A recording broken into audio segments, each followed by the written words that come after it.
Jonathan, where is the price of the book? Hello everyone and welcome to TTI Health Show today. Thank you so much for everyone for joining us today. It's going to be really good. We're going to be talking about insomnia. We'll go back into a little bit of information about that soon. But yeah, welcome to everyone who normally comes and welcome to any new guests today. So happy to have you here. Right guys, so last week I'm really interested to find out who took on the challenge and what you learned about it or any comments. So at this time, Jonathan, is that right? Should we open up the floor now or should we, yeah? Should we do that? Yes, you may go ahead, Natalia.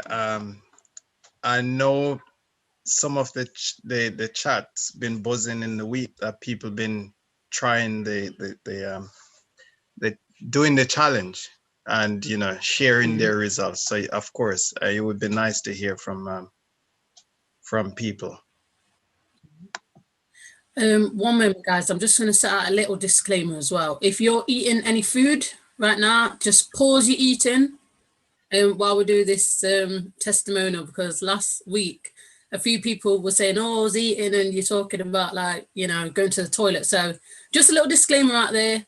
Anyone who's eating, just put your fork down while we get into this bit. So yes, guys, even on YouTube, all our YouTube people out there, let us know, did you take on the challenge? What was your thoughts? Did you do charcoal? Did you do beetroot? I want to know. So guys, unmute and let us know. Not all at once, but let us know how it went.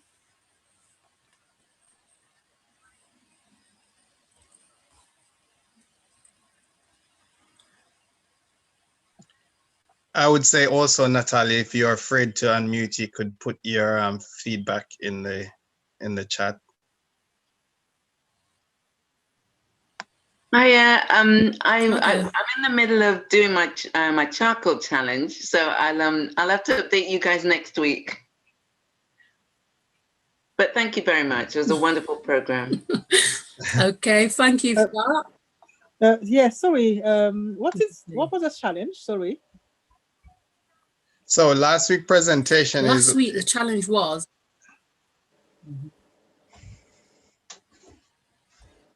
Go ahead, Natalia. Go on, John, you finish. Go on. Oh, so last week's presentation. Last week's presentation was about constipation, and the speaker spoke about our transitional time, and a good way to find out how well our colon or how well our transitional time is. A good marker would us having beetroot or doing charcoal, ingest charcoal, and when that you would mark the time when you take it to the time when you go to the toilet and it comes out. That would give you a good indication of your transitional time. Oh, I see. Okay. And charcoal, obviously, that would be mixed with water, right? Yes, you would mix the charcoal with water or juice. And that's only once a day, or? That would be once, yes. So you could have it in the morning, first thing in the morning, or you could have it whichever part of the day. Oh, because without knowing, actually, I did take charcoal last night, actually. And I went to the toilet in the morning when I got up. Oh. What does that mean? The presenter for last week, I think she's online, so we could ask her. She's got more information. Well, there you are. Lucille, are you there?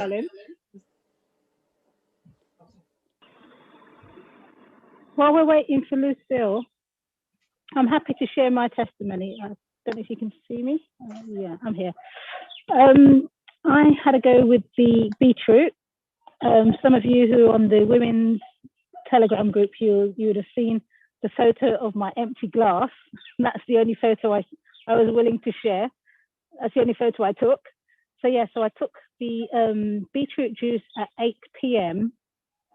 and obviously I was going to sleep for the next few hours, but then 11 hours later, I went to the toilet and didn't see anything at first, and then I saw red. So yes, so it was just about 11 hours, and the target was to aim to see if I could go at least 12 hours without seeing the evidence of beetroot. But there was 3 things. It's either less than 12 hours meant that there was malabsorption, but I'll let Lucille explain it a bit more. So yeah, unfortunately, there's a little bit of malabsorption going on, but hey, at least I know I can do something about it. It was a good challenge. So thank you very much, TTI and Lucille, for setting that challenge.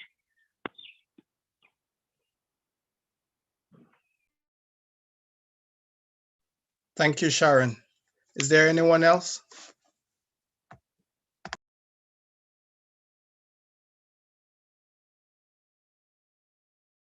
I've just come in and I haven't done the challenge. I'm just listening in. I've just arrived about a few minutes ago. And my understanding of transition is that the quicker that you see something that you've absorbed through your mouth, and then the quicker that you can see it when you look into the toilet bowl means that it's good absorption. That your body has digested it well. Based on the chart that Lucille shared with us, is Lucille on here? No, Lucille's not on. Okay, based on the chart. If I understand.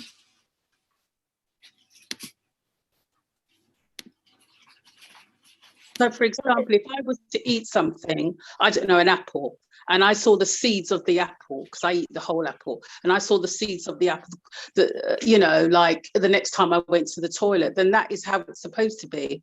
If it's not until 11, 12 hours later, then that's, 12, 13, 14 hours later, then that wouldn't show that I have digested it well. Because that means that there's a lot of things in the way for my colon to digest before that apple has actually left my body. So, so I'm just finding this is the opposite way, just trying to understand why. I think I could put it this way: if you have a pipe, let me use a pipe, and you pour some water in, and it just runs all like the next few minutes, then nothing get absorbed. So there should be a period of time where the food is absorbed into your system, but it shouldn't stay that long inside that it become toxic to the system. So there should be good enough time for it to transit outside of the system, but not fast enough so you don't get the benefit of what you actually eat. Does that make sense? Correct. Yes, it makes sense because, like, for example, somebody who suffers from diabetics, for example, that food that they've eaten that's leaving their system is not staying long enough to give them the nutrients that they actually need. So, yeah, I can see that it would need to stay in your body for a certain amount of time. But my understanding was that we should go, to the toilet and, at least, 2 times, no, in fact, after every meal, we should be, doing a number 2, so for example, after every meal. So therefore, this transition time of 12 hours still doesn't make sense to me. Can I say something? I was just gonna, go on then. Your digestive tract, she said to us, started from your mouth and ended at the bottom in your anus. There is a normal progression time that is necessary for food, medicines, minerals, vitamins to be absorbed. Whatever we eat, if the transition time is less than 12 hours, it shows that our system is running too fast. Now, you have to understand that knowledge increase. So what you might have been told 3-4 years ago, research into bowels have vastly improved, including looking at the microbiome and what is good and what is not good. So they are studying the bowels better now than they were in the past. And so it's on YouTube anyway. And she put the chart up to show you the transition time that is best. And also, if you are too slow, it also means that your bowels is clogged up. And this is why she set the challenge for us to use beetroot or charcoal to see when we have it and when next it appears in the loo. So we have to update our knowledge as we grow in grace and as God reveal wisdom to man. That's what I was going to say, Shauna, as well, because the optimum time that Lucille shared with us, based on her research and her experience as a registered nurse and all the other experience that she's had for many years, was 12 to 24 hours was the optimum time. So before that was too quick. After 24 hours shows constipation. And so obviously you're going to go to the toilet before the 12 hours, but she's talking about the time from that particular object that you ate, i.e. the beetroot, because it shows up clearly in the stools, and the time of it being eliminated in the waste pan shouldn't be quicker than 12 hours. But obviously you will be going toilet before the 12 hours, but it's when does that appear in your stools? And she said it's worth making a note of the date and time because, well, as you said, Shauna, it's best to just watch the video on YouTube. And where can you find the video, Sharon? On YouTube. True Temperance International. International.com or .org. Thank you. No, that's the website, but the video on YouTube is True Temperance International. Thank you. So anyone who is joining us for the first time this week, if you missed last week's presentation, not to worry, you can go back and watch it at True Temperance International channel on YouTube. Is there anyone else that would like to share their experience or if they take up the challenge last week?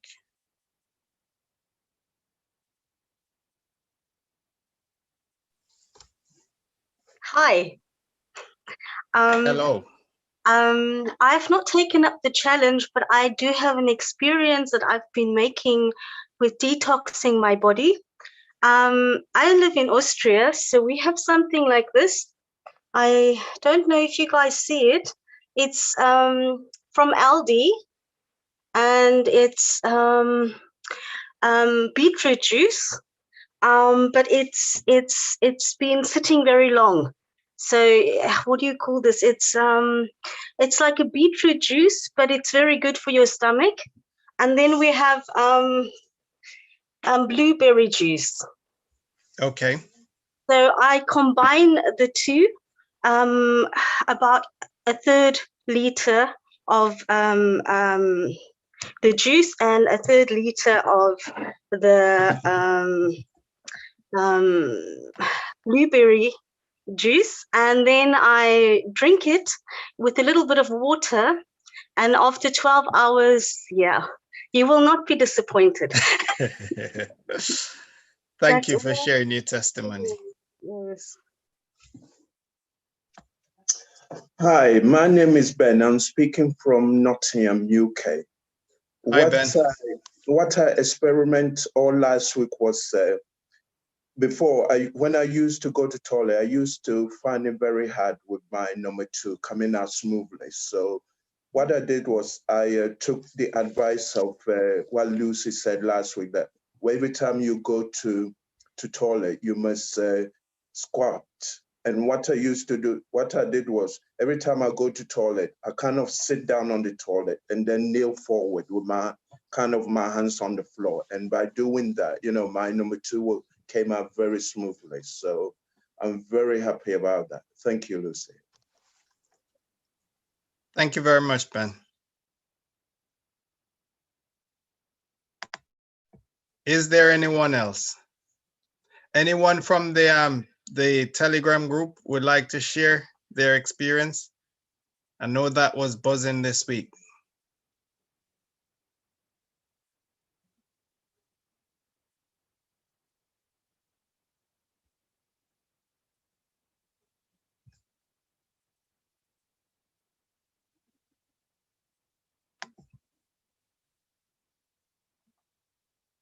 Is Lucille on, Sharon?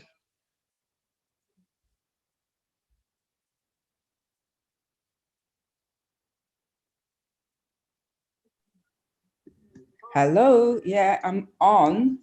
Hi, Lucille. Hello, yes. Hi. Thanks for joining us. There was a question regarding the transitional time, and you weren't on at the time. So I don't know if you want to just touch a little bit on that. Okay. Someone was asking, is it okay, or what they were saying, you know, each time when they take the charcoal, is it okay to see it coming out in the toilet like 12 hours after? Say that again. I didn't quite catch that.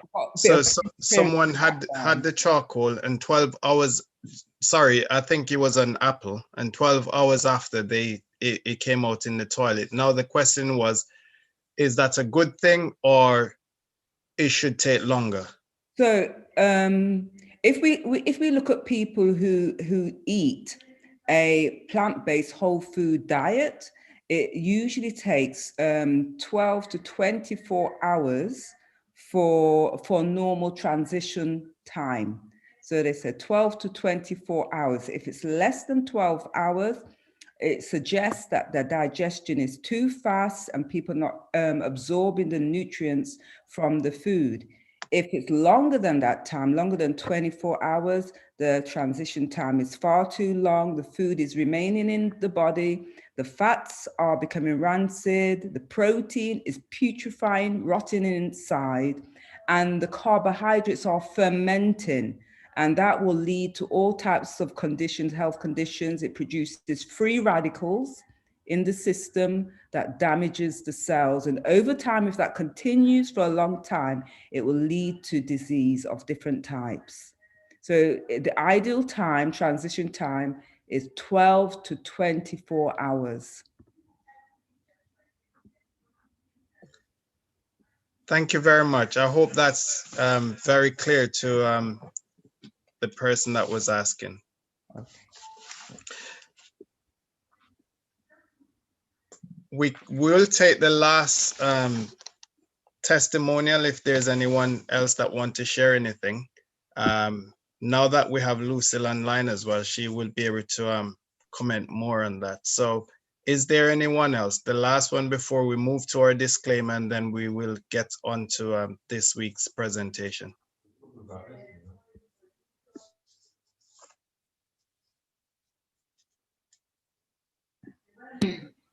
You know, if anyone's got questions, they need to ask it now, because I'm on another platform and we're supposed to be contributing to another platform as well. Okay, so guys, don't miss the opportunity. Is there anyone else? Yes, Lucille, I was just a bit confused. With the black, with the charcoal, do we take it immediately after eating? Because I know sometimes they say wait 2 hours, but for the transition time, do we take it immediately after eating our food? Well, ideally, it's best to wait after your food, because remember, charcoal absorbs.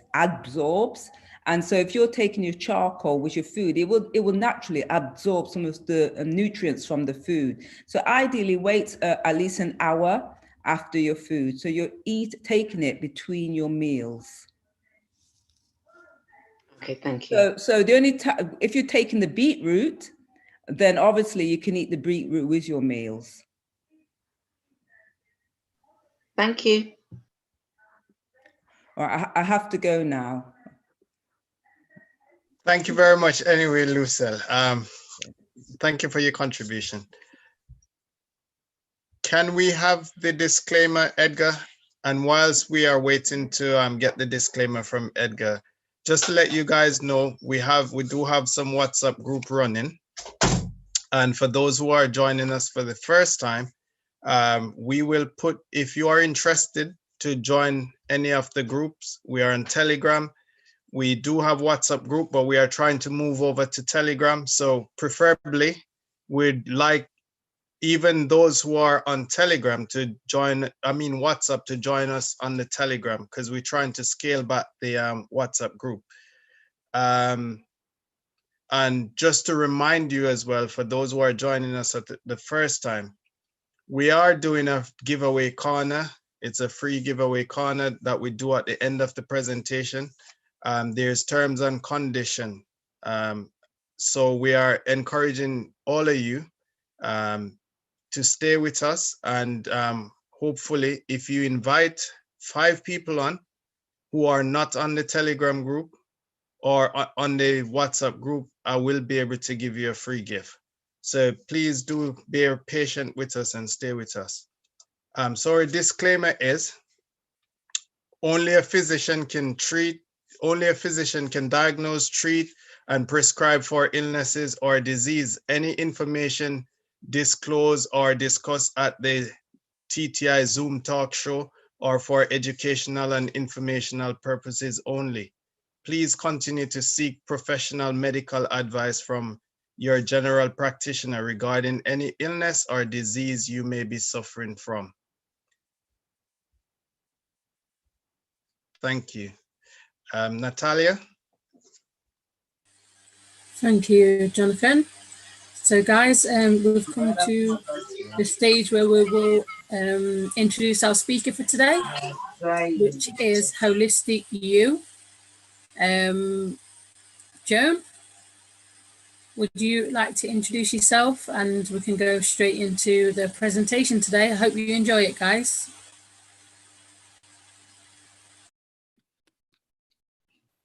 Hello, everyone. Hi, Natalia. Thank you so much for inviting me, TTI, onto the platform. I have been listening very, very closely to some of the questions that arose with regards to transit time. And I know many, many people, including myself, enjoyed Lucille's presentation last week on constipation. And I'm so happy that many of you who are listening, the viewers, have benefited from that presentation and have found some sort of improvement. And I'm also appreciative to Lucille and also a lady called Shana, who responded also to one of the questions with regards to transit time. I have to say that I did the challenge. I had totally forgotten about it. And yesterday,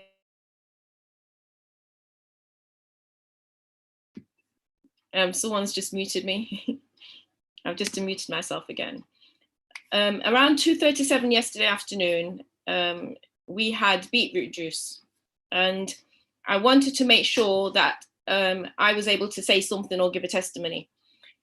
So it was 2:37 yesterday afternoon that I took the beetroot juice, and then when I woke up today, I actually had 2 bowel movements. I had one early on in the morning, but then round about 10:30, I had a bowel movement, and I noticed that there was a red color. So I'm so happy. So it took about 20 hours.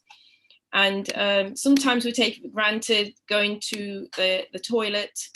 But, you know, as Lucille mentioned last week, we should get into the habit of looking at our poo, look at the color of it, look at the consistency of it, because it tells you, you know, the type of, you know, condition or health condition you're in. And I know that one of the medical missionaries, we call him the father medical missionary, Raymond Wilson, said he absolutely loves to get down into poo so that he understands what's taking place and what's happening inside the body of his clients. So we're here today to talk about insomnia, and I know that it's a heavy topic, and there are a lot of people. I'm going to share my screen with you all. There are a lot of people who are finding it, I'm going to put my glasses on, who are finding it incredibly challenging to go to sleep these days. And so what I'm going to do is to hopefully give you an insight into insomnia, it's a heavy topic, so I'm going to say something. I've only got about 45 minutes to 1 hour, and hopefully TTI will do a part 2.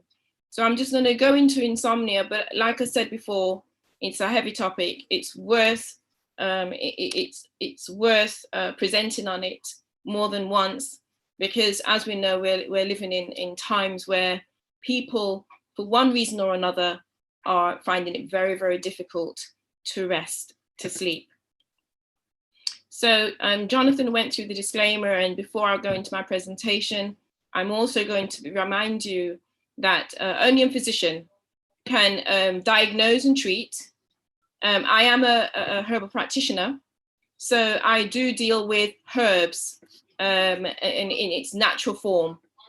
Okay, so the title is What is Keeping You Up at Night? What is keeping you up at night? So I'm just going to give you an overview of what I'm going to go into, brief introduction. I'm going to share some data with you, insomnia data. We're going to talk about the biological rhythm. So we're going to go into the scientific application of insomnia, a bit about the background and about this wonderful machinery that God has given us, and some of the simple things that we can do. So I haven't put it all on presentation, but I'm more than happy to share it with you. And then I'm happy to take some questions from you. So to begin with, insomnia comes from the Latin in, which is without, and somnus, which is sleep. Insomnia, without sleep, is what insomnia actually means, without sleep. So is all insomnia the same? Not all insomnia is the same. People can experience a condition in distinct ways. Just to let you know, if you suffer sleeplessness, or if you find trouble sleeping once in a while, that's sleeplessness. If it goes on for about 3 months and it's recurring for longer than 3 months, then it would be diagnosed as insomnia. So for some people, the primary problem is falling asleep, which is sleep onset, while others struggle with staying asleep. So they struggle with falling asleep, but also there are many that struggles with staying asleep. You're not actually waking up in the middle of the night. How a person is affected by insomnia can vary significantly based on its cause, severity, and how it is influenced by underlying health conditions. So look at this lady, you know, this could be 9 o'clock at night. Is it 9 o'clock? Is it 10 o'clock at night? Is it 11 o'clock? Is it midnight? Is it 2 a.m. in the morning? Is it 3 a.m.? We don't know, but I'm sure that many of us recognize this, lying in bed, eyes open, probably on one of the devices, such as a laptop or a phone, a smartphone, and she is struggling to sleep. She's staying awake through the night, and we are living in tumultuous times. You know, we are living through a pandemic. You know, you could call it a crisis, where there are so many. There's just an onslaught, a psychological and physical onslaught on all of us, and it's no surprise that insomnia is on the increase, especially during this time. So I wanted to share a bit of data with you, just to bring it into perspective and to set the backdrop. So according to a Google survey, and this was taken in 2019, so this is actually before the pandemic. According to the Google survey, 22% of people in the UK struggle to fall asleep every single night. A further 15% struggle to fall asleep at least once a week. 27.5% of women have trouble falling asleep every single night. And this number falls to 18.5% of men. So women are more prone to suffering from sleeplessness more than men. Monthly NHS prescriptions for melatonin rose by 148% from June 2014 to May 2019. And then in May 2019, the NHS issued 87,990 prescriptions for melatonin at a cost to the NHS of £2.6 million.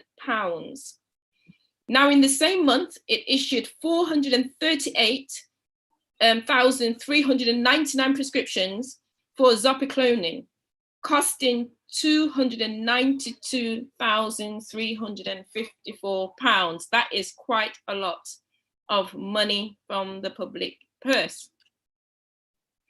Now then, this is during COVID. So as many of you remember, lockdown started March 23rd, 2020. So this is in June. This is about 3 months after. So research found that more people have developed what they think might be insomnia in lockdown. In fact, the number of people searching for a cure for insomnia, so they're tapping it into the search engine on Google during April 2020, which is a month after lockdown, went up by a whopping 700% compared to the same period last year. The number of people searching how to get to sleep at night in the search engine has grown 417%. Feeling tired is up 402%. Not sleeping well has increased 400%. Sleeping too much has decreased 71%. Sleep drugs are also on people's minds. So searches for buying sleeping pills online UK. So people are putting it into the search engine. Let me buy a sleeping pill. It has soared up by 680%. A massive 4,400 people were hunting for the prescription sleep drug zopiclone online in the UK last month, as it's said to help people fall asleep quicker and stop waking during the night. Startling figures, people, startling figures. So the lockdown triggered a sharp increase in anxiety-related sleeping problems with mothers, key workers, and people from minority ethnic backgrounds, the worst affected, a study shows. Social isolation, loss of employment, financial problems, illness, fear of getting infected with coronavirus, and the pressures of juggling work and homeschooling all contributed to the trend.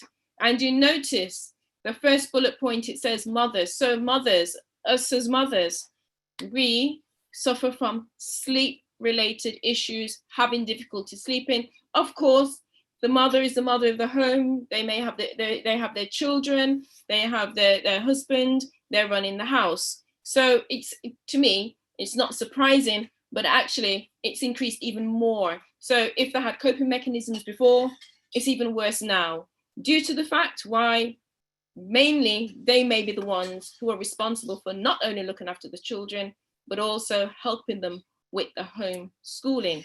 Especially for those who are not used to homeschooling, it has to be a very challenging and sometimes very stressful situation. We all know lockdown, social isolation, you can't see your family, your friends, your work colleagues, you're at home, you have to work from home. All of this can cause anxiety and actually add to sleep-related problems. Loss of employment, people are on furlough. After the furlough is finished, many people aren't sure they're going to have a job. There are financial issues, of course. If you don't have a job or you don't have some income support, then you will have financial problems. Again, sleep-related problems, anxiety, depression. And on top of all of that, we're afraid that we are going to catch this virus. So it's very important for us to remember that rest is required. It is a God-given gift, rest. We must allow our bodies to rest. If you think of a car, you may drive it, but then you can park it up. You rest the car. There are many different aspects in life where rest is important. If you look at the animals, they rest. They rest. And remember that we're not nocturnal beings. We're mammals. Nocturnal means, you know, animals that can, they go hunting in the night. And they go foraging for food in the night. So their sense of hearing and their eyesight is 10 times more than ours, simply because they are made to be up at night. We're not. We're simply not. So listen to this. In one day, the average heart beats 110,000 times, and the blood runs through millions of miles of arteries, veins, and capillaries. We speak thousands of words, breathe 28,000 times. We move major muscles hundreds of times and operate some 15 to 20 billion brain cells. No wonder sleep is important in restoring our energy and maintaining our health. As Shakespeare wrote, sleep wraps up the raveled sleeve of care. A newborn baby sleeps an average of 20 hours a day, a 6-year-old 10 hours, a 12-year-old 9 hours, and an adult approximately 8 hours.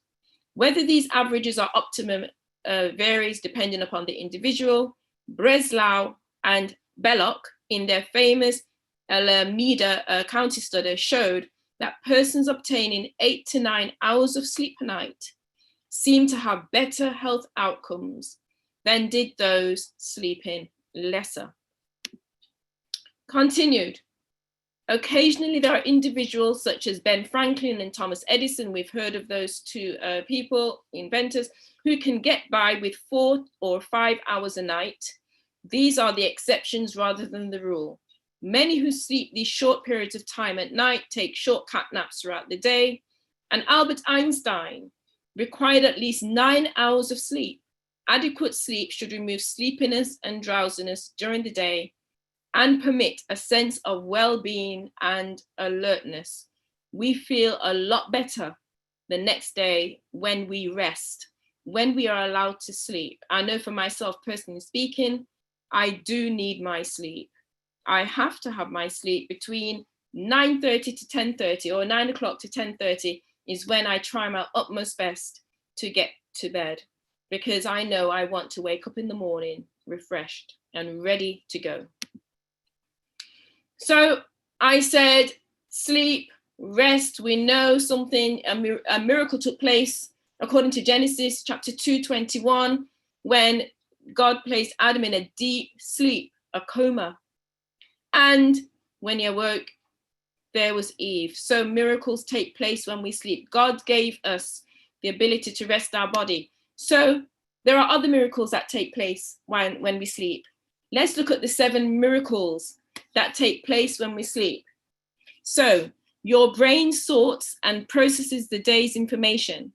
So your brain is actually quite busy while you sleep, sorting and storing information from the day. And this process is particularly important for creating long-term memories. As your brain consolidates all the information it's picked up during the day and files it away for later use. And then hormones flood your body. Melatonin, thank the Lord for melatonin, released by the pineal gland, controls your sleep patterns. Levels increase at nighttime. Of course, you don't want it to increase in the daytime, making you feel sleepy. And while you're sleeping, your pituitary gland releases growth hormones, which helps your body to grow and repair itself. Did you hear that, people? To grow and repair itself. And this is why sleep is important, because it's at rest. While you're sleeping, your body, this scientific, wonderful masterpiece that God has created, starts to repair itself. You know, the scientists know that, doctors know that, surgeons know that. During this time of the pandemic, this virus, many people who have acquired this virus, who have come down with this virus, I should say, many of them have been given a medical induced coma. Why? Because the doctors know the benefit of putting a body to rest so that it can do its thing and create and heal and grow, putting that person in a far better position. When they're asked, they say, look, we want to give the lungs, we want to give the body a rest. And that is what takes place. Healing. Your sympathetic nervous system chills out. So during sleep, your sympathetic nervous system, which controls your fight or flight response, gets a chance to relax. Studies have shown that when we're deprived of sleep, sympathetic nervous system activity increases, which is also mirrored by an increase in blood pressure. So it's so important, absolutely so important. You don't want your body to be continuously working, your sympathetic nervous system to continue work while you're trying to sleep, because it creates other issues, and also it increases your blood pressure. Rest is best. Rest is best. Cortisol levels lower. So levels of cortisol, often called the stress hormone, decreases during the first few hours of sleep before rising, and then it peaks soon as after you wake up. So you feel perky, you're ready for the day. So your muscles paralyze while you're asleep. You cycle through periods of REM and NREM. So this is what your muscles paralyze for a reason. If your muscles are not paralyzed and you're having your vivid dreams, it stops you from acting out your dreams. It stops you from acting out your dreams. Number 6 is antidiuretic hormone, ADH. What it does, it actually stops you from having the urge to want to pee. Now, it's important to note that before you go to bed, or when you're going towards a retirement, try to stop your last fluid at about 6 or 7 p.m.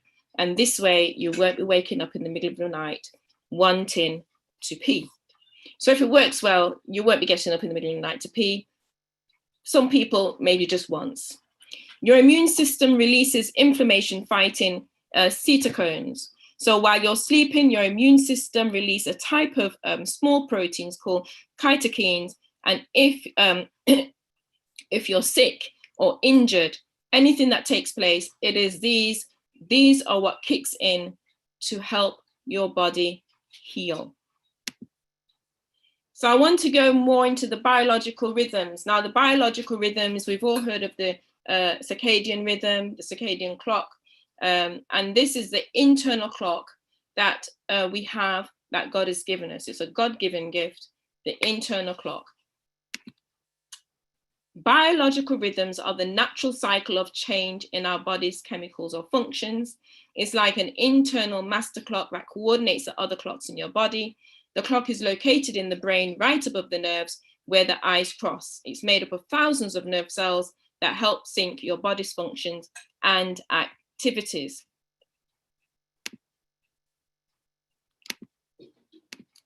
So in humans, the circadian clock, in humans and other mammals, the circadian clock is located in the suprachiasmatic nuclei, which is the SCN. So the SCN is in the hypothalamus, and it is a tiny cluster of about 10,000 nerve cells. So this circadian clock is synchronized to the external cycles of light and darkness and social contact. The synchronized rhythm is called the diurnal rhythm, which we're going to go more into. So disruption of the clock or its synchronization occurs during jet lag, shift work, and old age. It's, one word of note here is that as we get older, we tend to sleep a lot less. And the reason why is because we tend to secrete less melatonin as we age. The elderly, they're more inclined not to eat as much, and they're in the winter years of their life. So things work a lot slower as they get older. Disruption of the clock detrimentally affects our well-being and mental and physical performance. So there are 4 biological rhythms. We have the circadian rhythm, we have the diurnal rhythm, we have the ultradian rhythm, and then we have the infradian rhythm. So number 1, the 24-hour cycle that includes physiological and behavioral rhythms like sleeping is in the circadian rhythm. Then you have the diurnal rhythm, and the circadian rhythm synced with day and night. You have the ultradian rhythm, which is the biological rhythms with a shorter period and a higher frequency. than the circadian rhythms. So this is more about your blood circulation, your blood bowel activity, and appetite. And then the infra-iodine rhythm is biological rhythms that last more than 24 hours, which is more like the menstrual cycle or even hair growth. So the circadian clock plays a physical, mental, and behavioral role that responds to light and dark. So this clock helps regulate functions that include sleep schedule, appetite, body temperature, hormone levels, alertness, daily performance, blood pressure, and reaction times. So the types of biological rhythm disorders: sleep disorders. The body is wired, it's made to sleep at night. I've mentioned that before. Rest is best. Disruptions in the body's natural rhythms can lead to affected sleep, including insomnia. Jet lag, a disruption in circadian rhythms when traveling across time zones or overnight. Mood disorders, lack of exposure to sunlight can lead to conditions like depression, bipolar disorder, and seasonal affective disorder. Now we're in the winter time. Especially in the UK. And it gets, for those of us who will realize that it's dark in the morning, dark at night, although now we can see a glimmer of hope with it starting to get lighter in the evenings. You'll notice that sometimes the sun shines and people will say, well, I'm not going outside because what's the point? It's sunny, but it's freezing. Actually, the sun still does its work. Go outside, make sure you're wrapped up. I see Sharon, bless her, she's always out there, doing her walks. And I noticed some of the other ladies, when I've read some of their notes on the forums, they're outside, they're wrapped up, they're going outside, the sun is shining. Try to still go outside because you will still get those rays from the sun. And, going through your eyes, it will electrify your cells. So don't be afraid to go out. I've been out in the snow wrapped up and it really, really does feel good. So shift work disorders, when a person works outside their typical workday, it causes changes in typical circadian rhythms. I should add that if you are a shift worker, and we do have shift workers, people have to work for a living, they need to earn an income.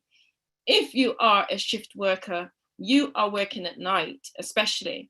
Try to make sure that you do at least 3 nights in a row to begin with, to start with, because your body will naturally start to adapt to those hours.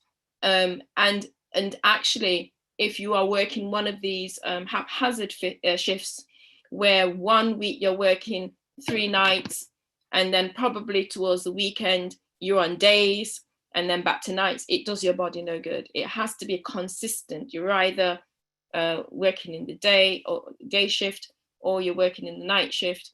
It kind of upsets, it upsets your circadian rhythm. So try to stick to 1 shift, which will help your body. So effects of biological rhythm disorders. Biological rhythm disorders can affect a person's health and feelings of well-being. Some of the effects include anxiety, daytime sleepiness, depression, low performance at work, being more accident prone. There are studies out there, I was reading some the other day, where a lot of accidents take place in the early hours of the morning, like 3 a.m. when people are out and about driving. More accidents take place in factories. I think they said the Chernobyl disaster, it was something that took place at night with the workers that created that situation. Lack of mental alertness, you're not as quick thinking as you ought to be, and increased risk for diabetes and obesity. So you are increased risk for suffering, lifestyle diseases if you don't rest your body. You do not give your body a chance to recover at night within the hours that are designated to us. So what I'm going to do now is I'm coming towards the end of the presentation, and I'm going to stop sharing because I'd like to answer any questions, or we can have a discussion. So there are quite a few of you on this forum, on this platform today.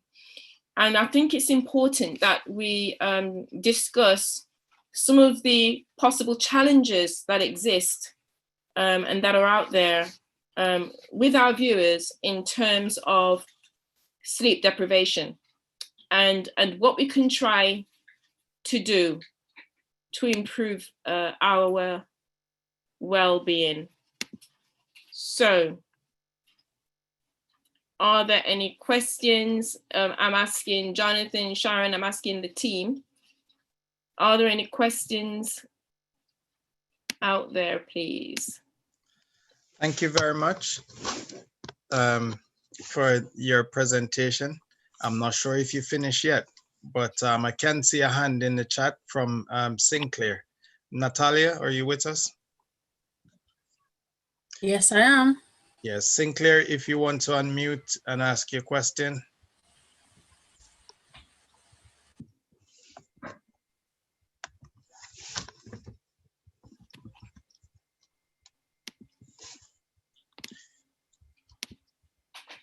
While we're waiting for Sinclair to unmute.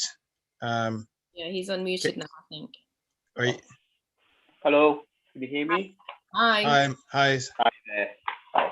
Thank you for that presentation. It was very informative and interesting. A question. My mother's 84, and she's saying that she doesn't sleep good at nighttime. So is there anything that she could do to help her to sleep? Yeah, in one of the slides I mentioned that cat naps work well in the daytime. And my mom is 88 this year. And what I noticed with her is that she does better when she cat naps or takes a short sleep in the daytime, because she too say to me, I have trouble sleeping at night. I don't sleep all the way through the night, but it is a natural occurrence with the elderly. That's what I've noticed. And there are studies out there as to why the elderly tend to not sleep through the night as we do. But one thing she does is she takes little naps in the daytime. What she tends to do is she goes to bed around about 11:30 at night, even midnight. And then she'll stay awake for a few hours, and then she'll start to fall asleep around about 4 or 5 o'clock in the morning. Mm-hmm. And then she'll be having naps in the daytime. Okay. Yeah. My mother does have naps during the day as well. Yeah. Okay. How is she health-wise, Sinclair? She's doing quite well health-wise. Yeah. Just got a little high blood pressure, but nothing major. Okay. Apart from that, well. And I know there are teas. I didn't want to really get into the herbs yet, but there are some teas that help. And I know that it's my go-to when people are having issues with sleeping or finding sleep challenging, and that's lemon balm, and it's actually grows as a weed, and it's part of the mint family, but it's one of the best. If you research that, you'll find that it has some benefits. Lemon balm, lemon balm. Okay. Lemon balm. Yeah. And I've given her some lavender to put on a pillow. Brilliant. To help. Lavender is absolutely amazing. You can even sprinkle a little bit on her pillow. Okay. Yeah. Okay, thanks for that. You're welcome. Thank you for that. There's another hand from Orleen. Orleen, would you like to unmute? Hi, yes. Can you hear me? Yeah. Good. Hi. Hi. Thank you, Joan, for your presentation. I'm kind of going between two anyway, but I heard some of it, but I'm struggling a little bit. I'm struggling a little bit with insomnia. Off and on. The struggle really is to get to sleep, and I have tried lavender oil. I know it relaxes the muscles and stuff like that. But I'm struggling still, even using it sometimes. I know probably my problem spot is that I should probably shut down in terms of some things that I'm doing in the house or on a device sooner than I am. So I think that might be contributing to it. But is there anything else you could suggest to kind of help to kind of just settle me to get into sleep and maintain sleep? Because that's my struggle. So I may sleep, go to bed 11 or maybe 10, and I may be up by 4. My body just sort of kind of wakes up. So any suggestions? You've just mentioned something there, Orleen, which is the blue light devices that we all have, you know, the mobile phones, the iPads, the computers. And what they're finding is the unnatural light that it emits. It actually affects our melatonin, our pineal gland. So we've got to be very careful with those. You know, and yes, it's easy for me to say, try to get off it just before you go to bed. And I know this world that we're living in, we're finding that we need more and more to look at our devices for various reasons, especially if we're running, you know, working from home or running a business. It helps. If you've never tried lemon balm, I want you to try that. I don't really want to go into too much of the personal responses here, but I'll just generalize. Lemon balm is excellent. Also, you can try valerian. Now, people don't realize that valerian, which is a herb, valerian root, is the base for quite a few of the herbal medicines that are out there for sleep disorders. But the issue is this, is that we must always ascertain the cause before we go into any remedies. Because sometimes what we'll do is we'll have the remedies, which appears to work, but it doesn't get rid of whatever the issues or problems are that are keeping us awake at night. So it's very important. We don't want to be living on teas before we go to bed, simply because it's something that can, help calm our nerves or help us to sleep. What we do need to do is to ascertain the cause and find out the reasons why we don't sleep. I know what's been happening with me, personally speaking. There are times when I think the past few weeks, I've been going to bed too late and getting up groggy. And I purposed it in my heart. And I says, I'm not going to do that to myself. So what I've been doing, I have been saying, right, it's 9 o'clock. I must start preparing myself to go to sleep. Because what you find is, if we say, okay, it's 9 o'clock, I'm going to be in bed by 10, but it still may take you another half an hour or 45 minutes to really get into that sleep time, that wanting to sleep. So it's important that we go to bed on time, and then we have a period where we can ease into the sleep, and then we can get into a deep sleep. So lemon balm, valerian root is very good, and be very careful with regards to how you take that. Just always follow the doctor's advice, and also eating too late at night can cause problems. So there are some foods that it's in my other slides, but I've purposely not done that yet. I just wanted to deal with questions. But eating too late at night is not good. We must always aim to finish eating by between 4 and 6 p.m. And if and only if, with in italics, we have to have something, make sure it's fruit, because fruit digests far quicker than some of the other foods. So it's important that we have a time for eating, and that we don't eat too much into the night, with a heavy stomach, because what you're doing, you're saying to your body, I'm not ready to rest yet. And even though you really want to sleep, you can't, because your stomach is saying, don't you realize I've got work to do here first? And that's what's happening. The lemon balm, is that B-A-L-M? B-A-L-M. Okay. So it's literally a balm then. Do you just rub that on? Lemon balm, it's leaves. So it's the herb. So you get it off Baldwin's, iHerbs, eBay, but I grow my own, and it's absolutely delicious. It's a lovely taste. As you all know, I I work at Manor House with Lucille and Arthur Fifield. And what we found is when some of our health guests have had trouble sleeping, some of them, you know, we not only massage them, because massage is excellent. For those of you who are married, get your husband or wife to massage your shoulders and your head and your feet. And what you'll find is it will start to do the job of releasing those wonderful hormones and get you into wanting to sleep and rest your body.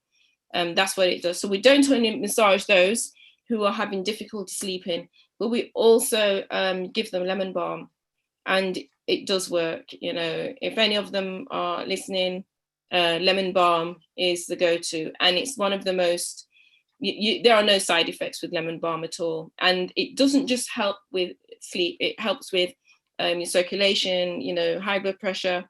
It's very good for your heart. And it's a very, very mild herb that works wonders. So, sorry, would you Thanks, make, Joan. Would you make a cup of tea with lemon balm, or is that how you would use it? Or say that again, my dear.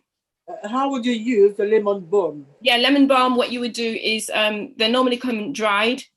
So you will put some, I would say, if you put a tablespoon of dried lemon balm in a pan of water. So I would say 2 cups of water to a tablespoon of lemon balm, and simmer it. Do not boil it. I want you to simmer it slowly. And then you'll start to see the water change color.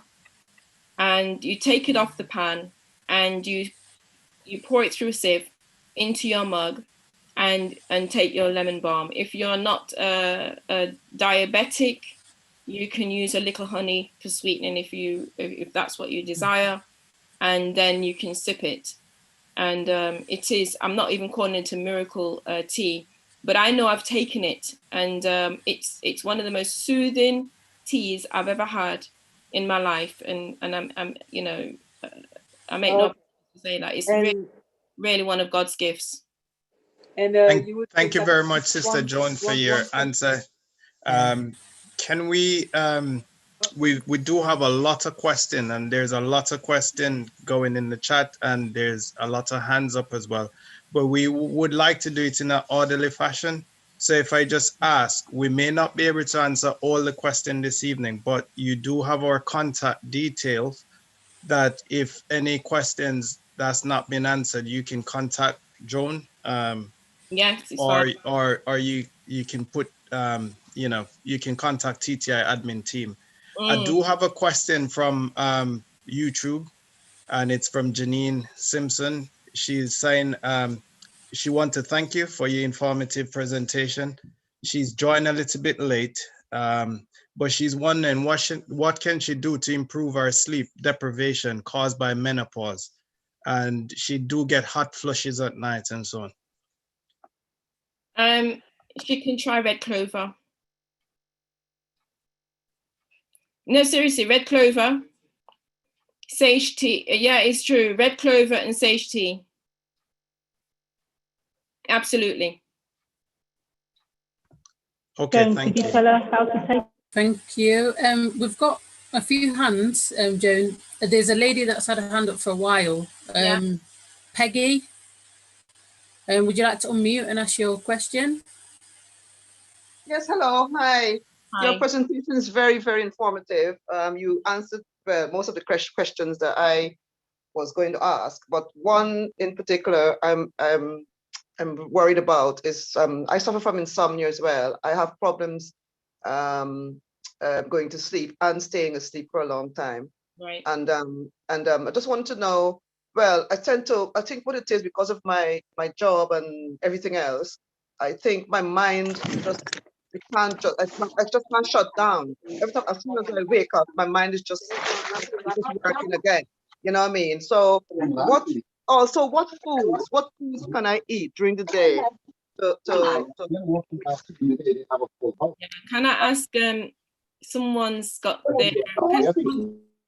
if you're not speaking, can you please mute yourself? Because we don't want to mute everybody. So Peggy, Yes, can you hi. still hear me? Yes, I can hear you, yes.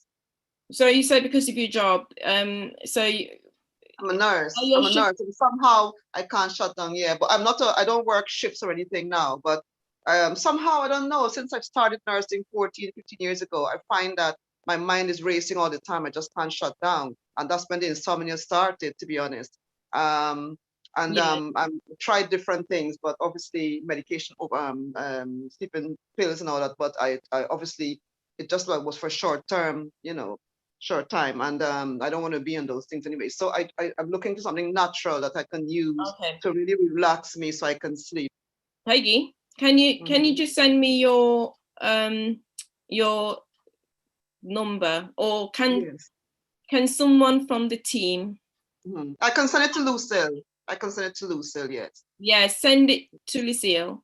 My number. She has my number. In fact, she has my number already, so she can give it to you. I don't mind. Yeah. Good. Simply because Peggy mentioned that it's been quite a long time, and I really would prefer to speak to you off the platform, if that's okay. Okay. June, Lovely. Thank you. are you able to leave your contact details, please? Because we've got a few people asking if they can have your email, or I don't know, your phone number. Are you all right to share that? I'm all Are over. we all right to share that? So I can put it in there. I'm all over the internet, so it doesn't really matter. I can't hide. It is true. Right. Okay, Jonathan, can you put my number in? Yeah. Okay, I'll do that. Any of you can put my number in. It's fine. It's fine. Great. I just wanted your consent first. That was all. We've got another person who's had the hand up for a while. Dawn. Dawn, would you like to unmute? Yeah. Hi. Good afternoon. Good afternoon, Dawn. How are you? Yes, and I'm fine, thank you. And Joan, I must say, I'm really enjoying your show. Okay. Well, yes, and I've been blessed. I'm just What I wanted to ask is that, how can I be sure? Because like sometimes I'll go off to bed like 12, 1 o'clock. Yeah. How can I be sure that it's yes, yeah. But I must say that I'll sleep a bit late, maybe wake up 8 o'clock if I'm not going anywhere, 9 o'clock. But how can I be sure that it's insomnia problem that I'm having? Depends how you feel afterwards, Dawn. So if you said that you go to bed typically around 12 a.m. and 1 a.m. Yes, yeah. And then you wake up at around 8 or 9 a.m. if you've got nowhere to go. Yeah. Well, that sounds like about 7 hours sleep to me. Okay. But the thing is, I should warn you, is that between the hours of 9 p.m. and 2 a.m. is when most of the work of healing takes place in our bodies. Okay, I was just gonna ask that. It's far better to fall asleep between 9 and 10:30 than after midnight or closer to midnight. In fact, I think it's a few hours before midnight is worth an extra hour or two after. Okay. It's far better to sleep before then, but it just depends on how you feel, Dawn. If you feel perky, your alert levels are high, you're ready to go, you're raring to go, you don't feel anxious, you don't feel depressed, you don't feel sleepy, you don't feel drowsy, then that's a way of knowing. So if you don't have any of those things, including health concerns, if you have issues with your health and you find that it's worsening, then that should send alarm bells. But if you are surviving on that amount of sleep, then and you're not suffering any issues, then that's fine. Okay. But I should stress, 9 p.m. to 10:30 p.m. is actually the best time to retire. You're giving your body time to rest, and then the great work takes place between 9 p.m. and 2 a.m. when you are in your deep sleep and your body is doing its level best to to repair the cells and grow and help your tissues and kidneys, the whole lot. Okay, thank you. Thank you. Thank you. I can see Louise. Would you like to ask a question? Hi, Joan. Hi, Louise. You should be helping with some of these answers, by the way, sister. I was just going to say, Don't hide away. It's not really a question, but it was something to just add to what you've been saying, because like the information you've been sharing. You are very low, Louise. Okay, let's try and raise the volume. Is that better? Yes, it is. Okay. It's just to add to some of the great stuff that you've been saying, and your presentation, by the way, is excellent. One of the ways, in terms of like naturally, I find one of the ways like I work with the clients is that when I say to them, like if you go to sleep between the time scales that you're saying, not only do you have that hormone release of your melatonin in its proper dose, yes, but also you do the body's doing the healing and the repairing. Now, I've seen on the chat that some people say, if I go to bed before 12 o'clock, then I'm up by 2 and I don't feel good. Then that means your system is totally gone askew. It's totally gone askew. You may have been living with this for years and you think it's okay, but actually it's not okay. I'm going to be honest here. Do you understand what I'm saying? Yeah. It's not right for the body. The body doesn't like it. From time to time, the body adapts to it, but on a long-term basis, even with the nurse that's been on here who's testified to this, she said since she started doing nursing work and all that type of stuff, she's been having these problems. And so the body is saying, okay, I can cope with all this mishap for a while, yeah, be a year, 2 years, 5 years, whatever it is, yeah, everybody's different. But at the end of the day, something detrimental is going to happen, yeah. Now, one of the things we always say to clients is when they're at this house, you need to get prepared to bed by 9, and in 10 o'clock, you need to be in your bed. You understand? That's a rule here in this house when we do health programs. We also encourage them to have a warm bath. That helps sometimes. We say to them, don't eat late. And we say to them, try and have a walk outside before they go to bed as well. Yeah. Make sure your room is as dark as possible, but keep your windows cracked. Yeah. Summer and winter. Keep your doors ajar so the fresh air is flowing through. And that I've done this myself because I used to go to bed with my windows shut, my door shut, my everything shut, but I never slept well. Now that my room has become darkened, now that my windows are open and I'm getting that slight air flow through winter or summer, I find that I sleep a lot better. And if I go to bed at a good time, when I wake up the next day, I don't feel groggy, my melatonin release has happened, and all sorts of things. But another good way is to drink grapefruit juice. I have tried this method and it worked for me, it worked for my daughter. She was actually the one that told me, Mom, try grapefruit juice, you're not sleeping properly. Right. So I tried that, and I tried some of the herbs that you talk about. There's like a nighttime tea that I sometimes take if I know that my brain has been going like that all day. Yeah. Especially if I had clients. I think I've got to get some good night's sleep. So I take things like hops and I take things like lemon balm. I mix them together. And don't try talking to me because I'm out. But we have to understand that what we eat, how we exercise, how we live our daily lives have an impact on our sleep rhythm. And so you need to look at the cause, as you've been saying. You need to look at the cause and try to rectify the cause, and then add in the other bits afterwards to help you along, but don't use it on a long-term basis, not to be a long-term basis. Absolutely. Thank you so much, Louise. And you're right, hops is excellent as well.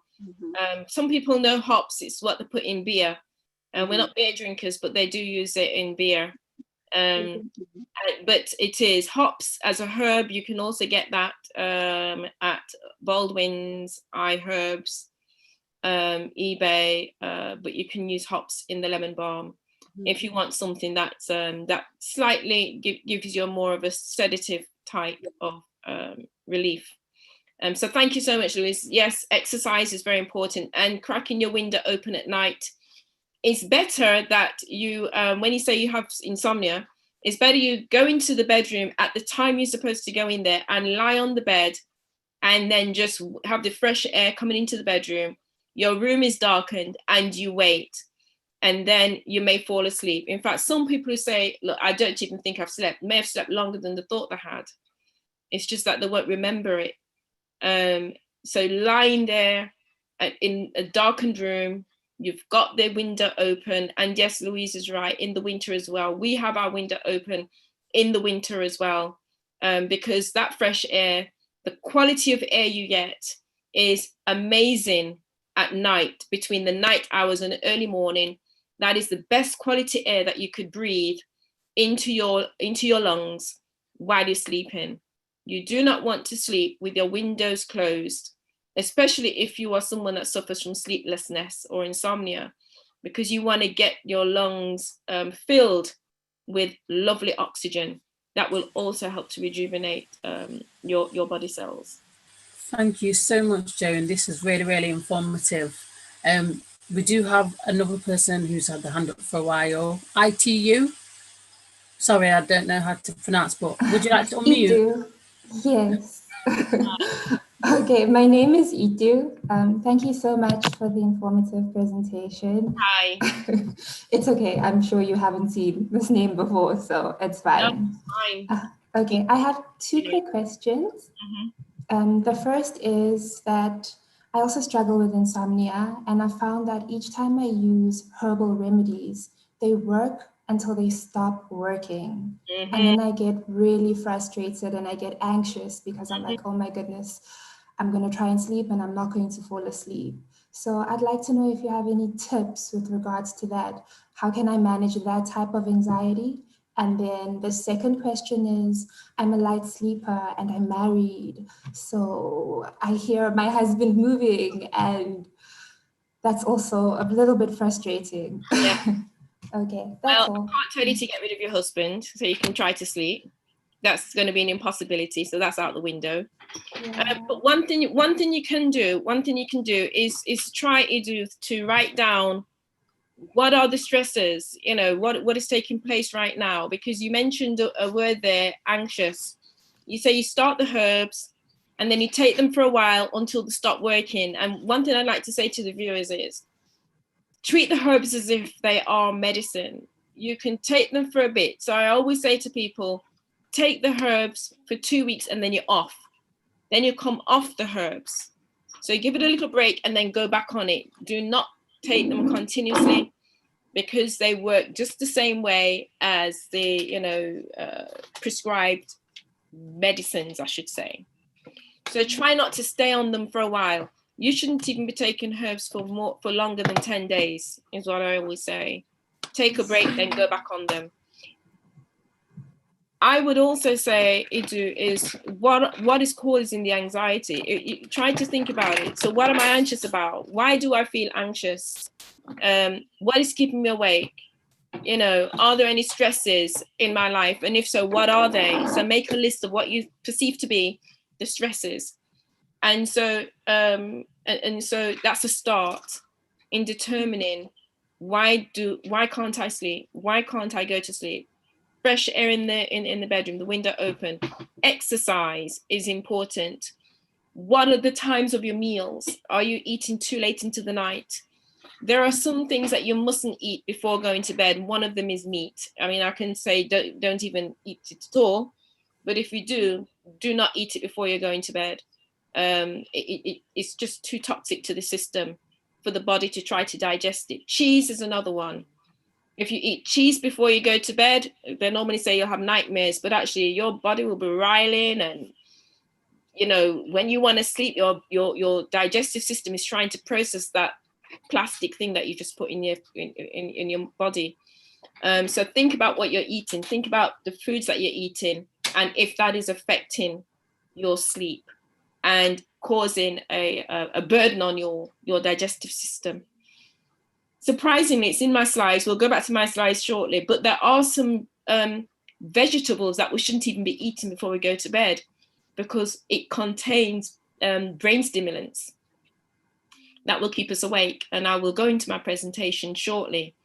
But the key thing is look at your nutrients, look at the foods that you're eating, make sure that you're exercising, if you find that you struggle to sleep, it's always good to take a lovely long walk, breathing in the air, not long before you go to bed. What you'll find is that your body will benefit from that, and then you'll feel as if you want, drowsy enough when the time comes to go to sleep. So those are some of the tips. It's always good to find out what is making me anxious. You went on the herbs, it was helping. Now you stopped, it's come back. So something is there. That there is some sort of an external factor here that you need to look at closely. Thank you. Thank you, Sister Joan. Before you go back to your presentation, can I just one more question from Chaz and Kim? But just before we have Chaz and Kim, may I just also share with you guys that I myself, I used to suffer from insomnia without realizing it. My wife used to tell me that I am suffering from it, but it used to be a denial. But she went ahead and bought me these things. I don't know if you can see them. These are some product from doTERRA. You can speak to her. Alvin is online as well. They do a essential oil class every Wednesday night. You can speak to them regarding these. Thursday. Sorry, say that again, Natalia. Thursday. It's every Thursday. Oh, sorry, Thursdays. Yes, on Thursdays. For further information, you can speak to Alvin or even Sharon, and they will be able to give you more information regarding these long life vitality pack from doTERRA. Can we have Kim and Chaz, or Chaz and Kim, please? Hi, Chaz and Kim. Happy Sabbath, Sister Joan. Yeah, hi, my dear. I just wanted to ask, I know you mentioned about night shift and day shift and some of the challenges. I just wanted to ask, is the quality, and you partially answered it already, but is the quality of sleep in the day, would it ever be the same as the quality of sleep in the night? And kind of alongside that, where people who are working in night shifts, where possible, would you has there been like research studies to show there's a stronger susceptibility or likelihood that you would get different diseases and health problems and even sleep problems from changing, day and night, between day and night, making day night and night day, and if possible, if so, do you think it's worth considering, other work that will get us by, but maybe not in the night? So the first question with regards to the quality of sleep, is it better in the daytime or at night? Remember, melatonin, or shall I say the pineal gland, that is what tells you if it's nighttime or daytime. So when you are exposed to nighttime, it releases the melatonin. So your body naturally goes into a state of feeling drowsy and sleepy. That is the natural. And that's the way it should work. So you'll find that there are people going towards the end of the day, coming to about 9 o'clock p.m. They start to feel sleepy, they start to feel drowsy. That's their circadian rhythm. That is their inbuilt 24-hour clock, and that is the way it should work. Now, for those who work shifts, particularly those who work night shifts, if they try to grab sleep in the daytime, so I did say, if you are a night shift worker, it's better that you remain a night shift worker, because your clock will rebalance itself and it will work for you. But it's not always the best, but it will work for you as long as your shift pattern remains the same. And I have many friends that work nights and worked nights, and some of them fared well, some of them did not. You will suffer health issues. In fact, I don't want to kind of make anyone feel kind of uncomfortable, but when you work nights, the chances are you will have health issues. That is an absolute known fact. And, you know, there is a lot of study out there with regards to that and the reasons why. And one of them, if you do a lot of shift work, you will have to start to have thyroid issues. And that is absolutely a known fact, a medically known fact. So it's always better if you can to work in the normal 9 to 5, but we're living in such a world where we've got hospital systems. Somebody has to look after the people when they go in for an emergency. Firefighters, you'll find firefighters, police officers, health workers are more inclined to work a night shift. And like I said before, if they are, then it's better that they stick to the nights, because they can be balanced. And some of them, what they'll do or can do, if they're not sure, they can go into a room or their bedroom, make sure it's the bedroom actually, far better, close the curtains, have blackout curtains, have the window open, and they will be able to have some sleep. They will. I'm not saying it's going to be as deep as the one you get in the night between 9 and 2 a.m., Chaz and Kim, but at least it's something. They're getting some sort of rest. And I think, what was your second question, or have I answered it all in one, Chaz? Yeah, I think you've answered it all in one. But it's far better. It's far better, Chaz, for people to aim to do the day shift. I do know from our experience at Manor House that there was someone who considered changing their job, because what they realized was it was severely damaging their health. And they started to feel a little better. They realized the benefits of going to sleep between 9 and 2 a.m. You know, lights out at Manor House is 9:30 at night. And there's a reason for that, so that people can get that optimum quality sleep. And what that person realized was, while they were there, their body chemistry readings was improving, because they realized that they were consistently getting up in the morning to have breakfast. Then they were having the second meal, and then it was broth. There seemed to be a routine. So our body likes routine. And from doing that, they said, you know something, I'm actually thinking seriously now of changing my career, simply because they realized that night shift, it has to be done by somebody, that's for sure. But if it is, try to stick to a consistent night shift. I think this person was doing sometimes night, sometimes day, sometimes night, sometimes day.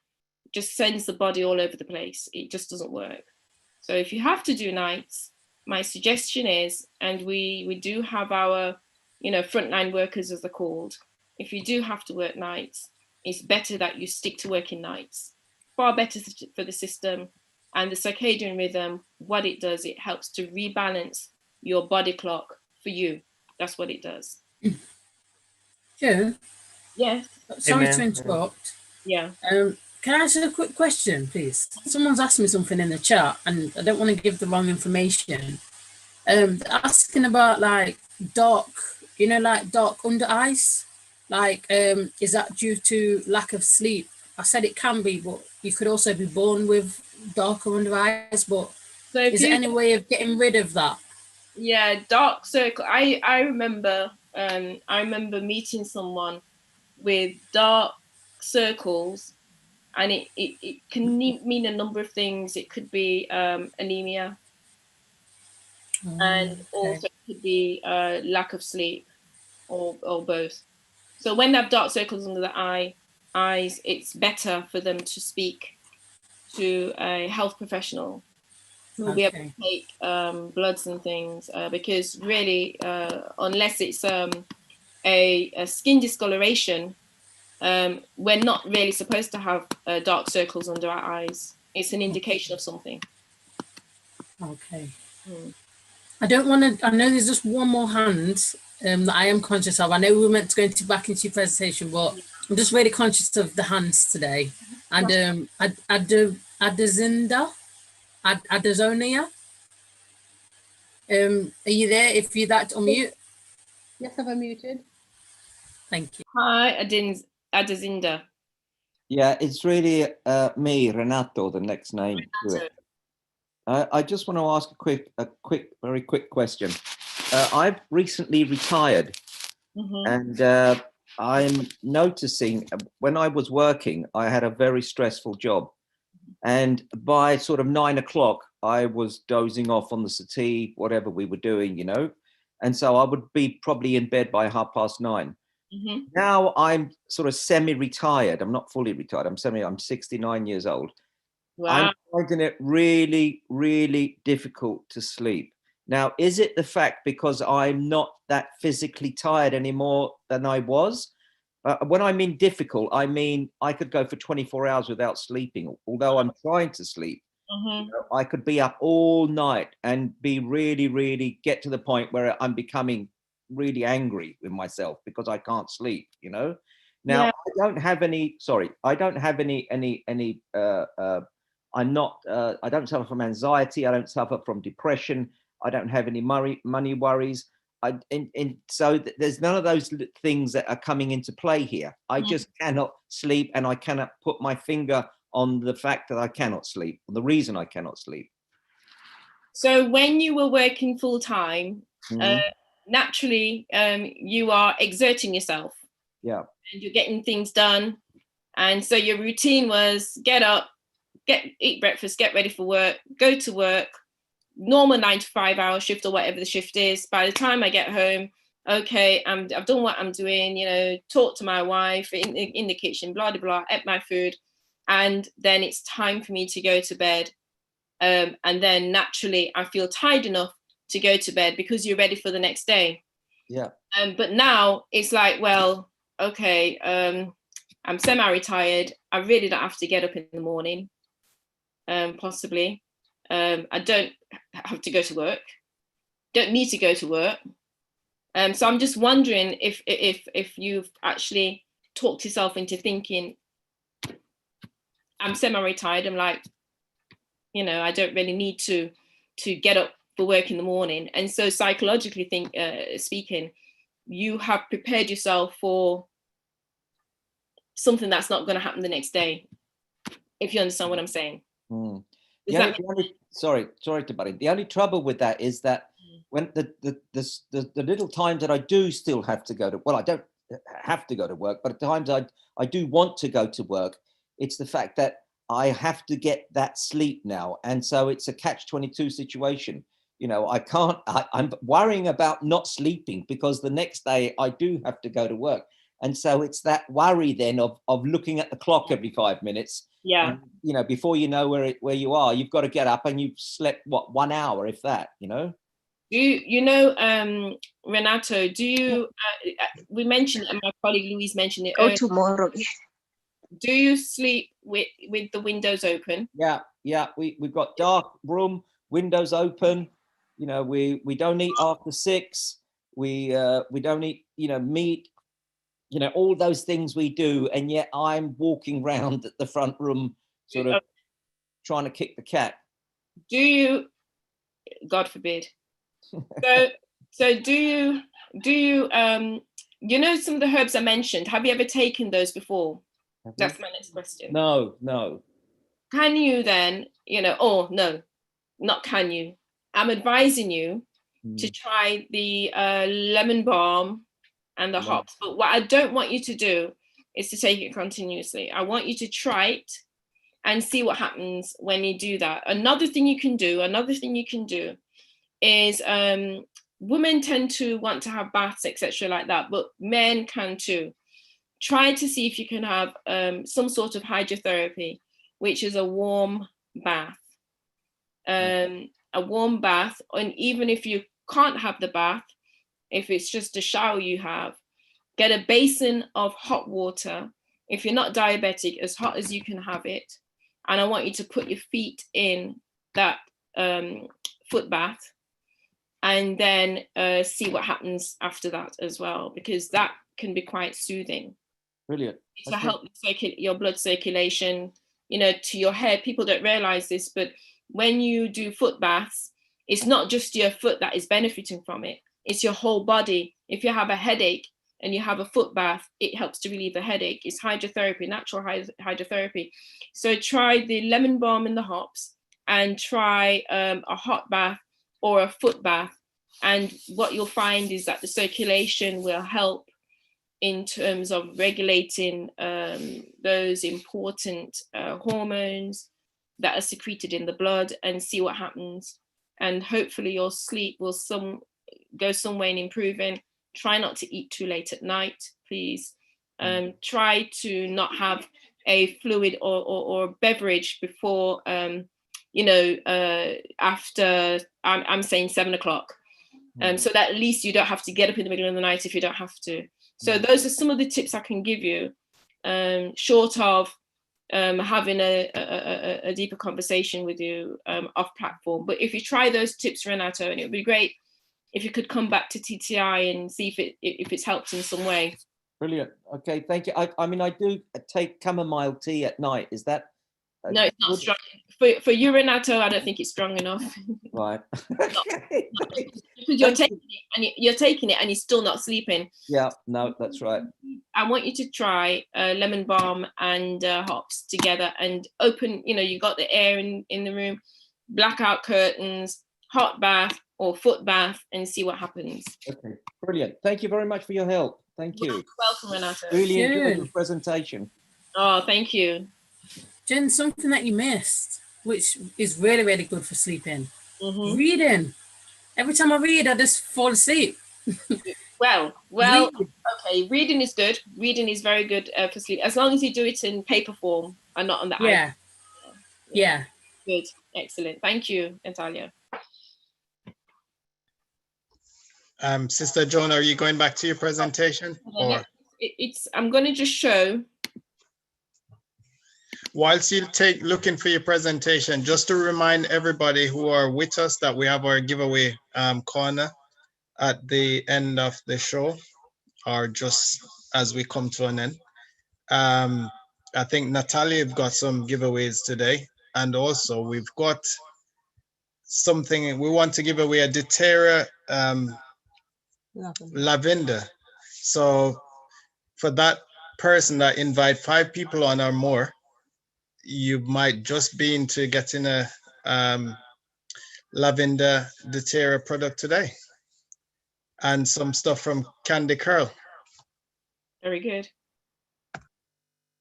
So excellent. Thank you, Jonathan. So what I'd like you all to do is to eat nutritious foods. Eat at least 4 hours before bedtime. Now, when I say nutritious foods, I mean live foods. That's your fruits and your vegetables. Eat at least 4 hours before bedtime. Very, very important. And like I said before, if you're one of those that you're transitioning and you realize, look, I used to eat 3 meals a day. I can't eat 2 meals a day. It's okay for you to have something very, very light in the evening. And when I say in the evening, I mean at least a few hours before, before you go to bed. And that can be a fruit. Now, foods with tryptophan promotes sleep. And these include figs, dates, and whole grain crackers. So foods with tryptophan promote sleep, and these include figs, dates, and whole grain crackers. Now, calcium and magnesium. If you have a lack of these 2 nutrients, it can cause you to wake up after a few hours and be unable to fall asleep. So it's important for you, ladies and gents, to take calcium and magnesium. There is something called CalMag, which is a supplement of calcium and magnesium together. It's called CalMag. So you can try taking that. Because what we found is that if you do have reduced levels of calcium and magnesium, once you start upping the levels of calcium and magnesium in your blood, you will find that you will sleep far better. Now, some of the foods that contain natural magnesium, almonds, spinach, soya beans, cashews, brown rice, potatoes, and avocados. You should also try vitamin B complex and vitamin B6. You can get vitamin B6 naturally from lentils, especially the brown and the green lentils. And this is, we call it brain food. So calcium and magnesium, very good if you find that you are waking up after a few hours. Try to check the levels of your calcium and magnesium. Your nurse, you know, I know that some GP surgeries, the nurses can check that for you. And if you find that you're low in that, it could be one of the, I'm just saying it could be potentially one of the issues. But calcium and magnesium, if there is a lack, you will wake up after a few hours. Also vitamin B complex and vitamin B6, try to introduce that into your diet. I want you to avoid complicated and indigestible foods, including meat before bedtime. Do not eat eggplant, potatoes, sugar, spinach, tomatoes before retiring or before going to bed. They contain ptyramine, which increases the release of norepinephrine, which is a brain stimulant. So it increases the release of norepinephrine, which is a brain stimulant. So try not to eat complicated, indigestible foods before bedtime. So if you like these foods, make sure you eat it at least 4 hours before you go to bed. So I'm not saying don't eat it. I'm just saying try to eat it at least 4 hours before you go to bed, because what you'll find is that you will stimulate your brain without realizing it. And I want to leave you with this. You know, when thou liest down, thou shalt not be afraid. Yea, thou shalt lie down, and thy sleep shall be sweet. So I want to leave that encouragement with you today. And that is the end of my presentation. And like I said, there are a few herbs that was mentioned in the presentation. And like I said before, if you are on them, please seek or mention it to your doctor, but also try to take your herbs 10 days and stop. 10 days, take a break. 10 days, take a break. Please do not be taking it continuously. Take a break for how long? Take a break for at least 2 weeks. Do not stay on it continuously. Like our lady friend earlier, she took it, she's getting relief, and then she realized she's not getting any relief. Herbs work the same way as medicine. We have to treat them as if they're medicine. So we don't live on it. Like I said before, we don't want you to become addicted to the herbs, because we have to ascertain the cause first. Is there an external factor that is keeping me awake? Are we worrying too much? Sometimes we're over worrying, we're not even thinking about it. Our subconscious is at work. So we have to ascertain the cause rather than go for things, you know, get a tea, drink it, great, I feel better. But then after a while, why can't I sleep? I thought this herb was going to work. Actually, the case is, it's possible that there are external factors that you are not pinpointing, or we are not pinpointing, I should say, in our lives. And we're living through awfully stressful time where people feel separated from one another. People want to go on holiday and it appears they can't. So it's very stressful. We're living in tumultuous times. And sometimes it may be affecting us and we don't realize it's affecting us, and which is why sometimes it's good for us to just reflect and think about why aren't I sleeping? Or I used to sleep and I don't sleep as well anymore. The herbs is just a short term, just to try to get you to sleep.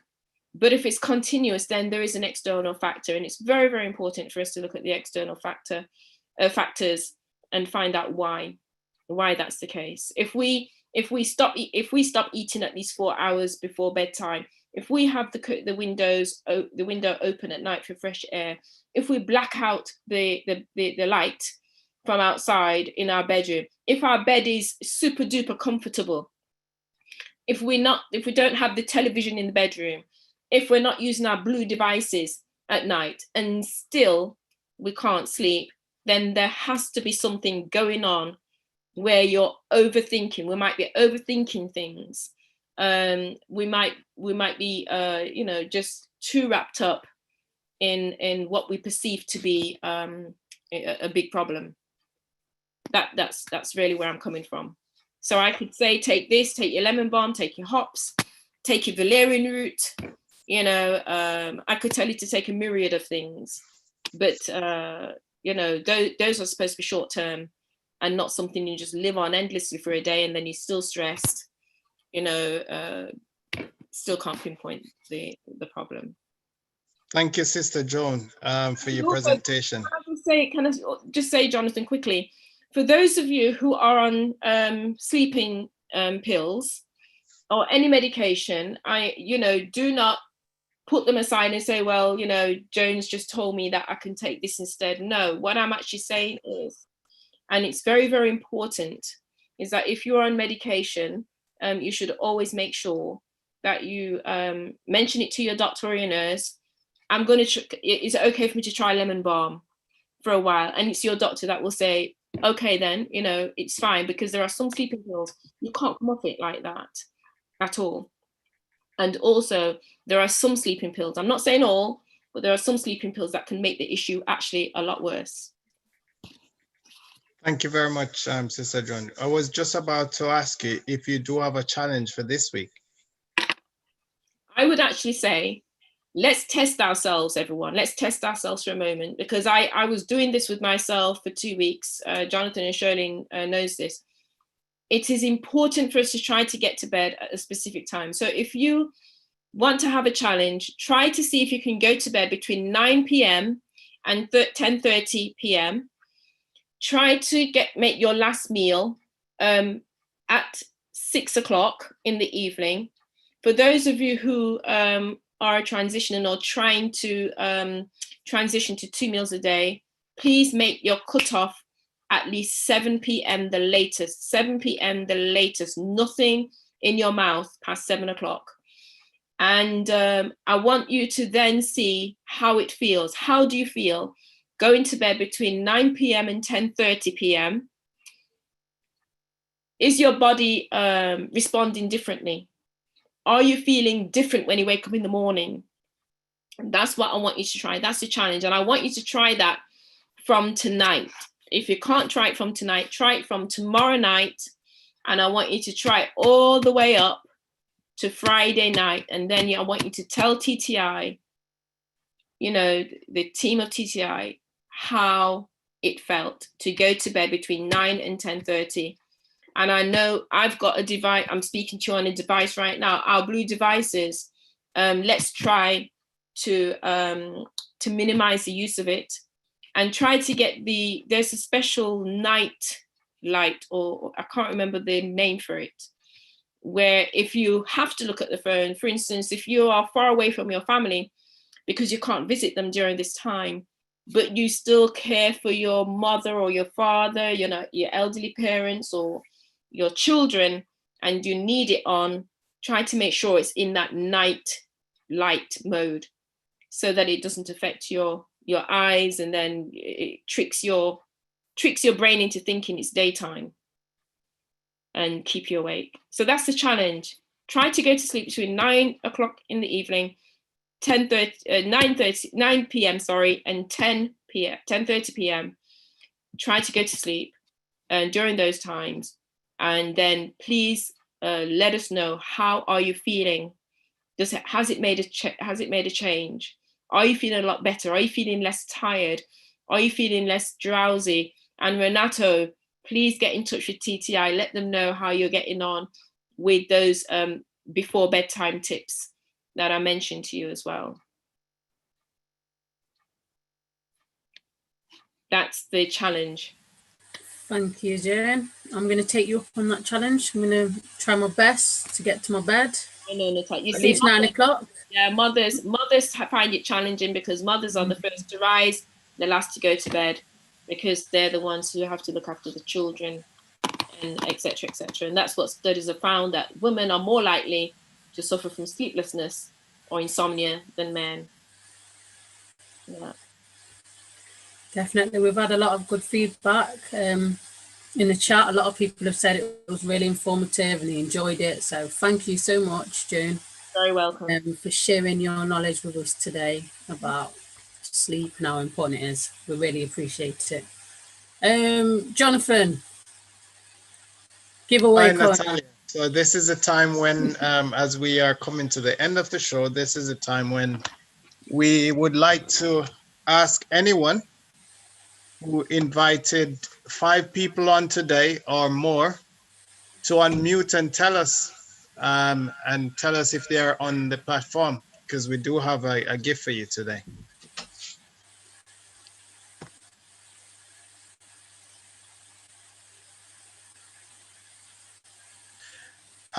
Natalia, it may not be enough for me to say that, so maybe you should just let the people know what you have given away.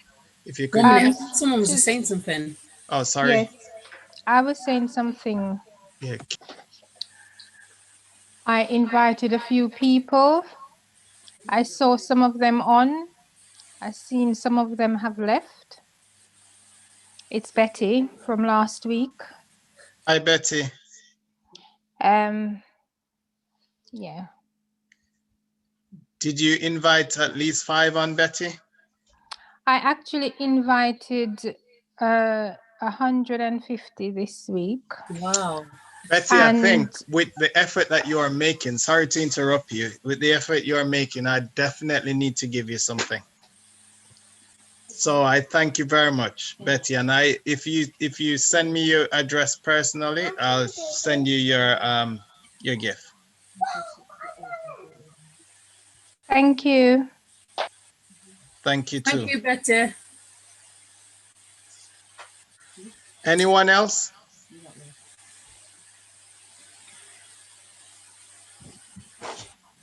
Hi, Jonathan. I'm still interested in the recipe book. So Jennifer invited 8. Sorry. Yes, Carol. The recipe book is still available. I'm not sure if Shirley made contact with you this week, Carol. Did you leave your information, Carol? She spoke. She texted me to ask me if I'm still interested. I responded and said yes, but I didn't send my address on. I don't know how can I get the payment to her, for the book or. Where are you based? I'm in Birmingham. You're in Birmingham. I'm going to put my number in the chat. So if you want to contact me, then I can sort it out with you. Thank you. Yeah. Okay. Jennifer said she invited 8 people and 2 people showed up. So I think that's really good, Jennifer. Thank you for inviting so many people. We appreciate it a lot. Oh, it's my pleasure. Thank you, Jennifer. That's really good. Thank you. Thank you. We've got a few things, haven't we, Jonathan? Remind us of what the things are that you're giving away. So from my side today, I've got lavender essential oil, doTERRA, and I still have the books for sale. And you got shower gel, haven't you? There's some shower gel that we do have. Yes, and I know there are products that are available for sale from Mercy Doors Ministry and Holy Sticks, but you from Joan, she just presented. There's some product that are available from her, which you will need to contact her personally. But I know yourself, Natalia, you do have some freebies, so I don't know if you've got your product, you want to show it. Yeah, I have. What it is, guys, I've got a couple of things that I'd like to give away. But I would like to give away to someone who is struggling with their hair. You're struggling to grow your hair back. You may have some issues hair related. I'm a hair coach, and I'd be more than happy to give you a free consultation to give that as a gift to somebody out there. I don't just want to give my stuff away just to anyone randomly. I want it to be someone who is really struggling with hair.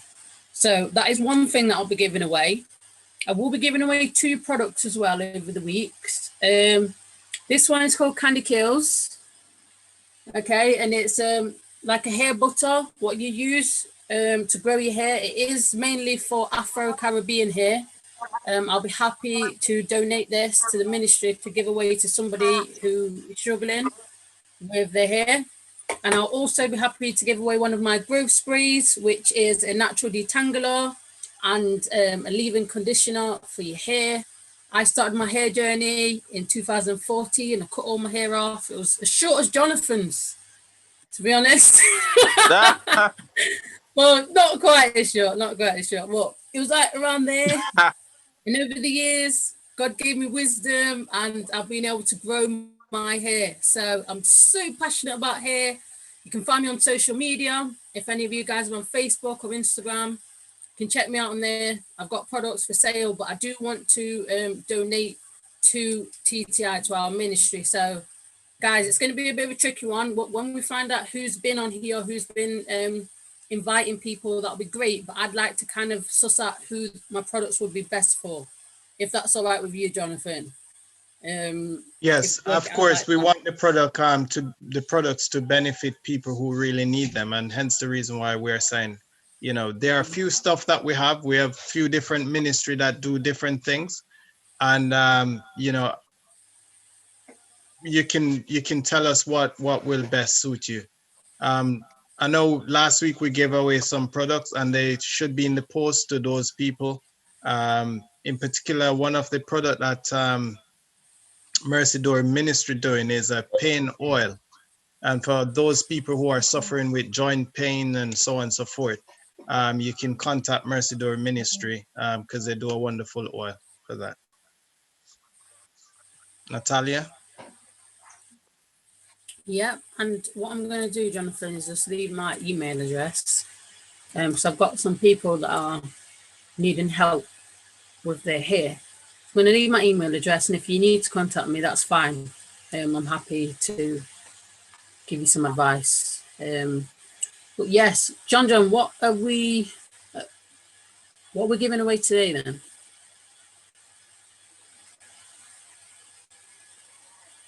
Like I said, each week or today, we wanted to give away 3 products, but it's only one person that invited. You know, I know Betty last week, she did the same. She invited quite a lot of people, and this week she did. So there's no doubt in my mind that she's telling the truth, and she invited people on. So I want to give her something. I'll discuss that with Betty, which one she wants. But we have 2 other products that we'd like to give away today, and that's a candy curl product and a lavender. So guys, if you do want the giveaways, please make the effort to invite people on, and please try and make sure that they are on the platform so we can identify them.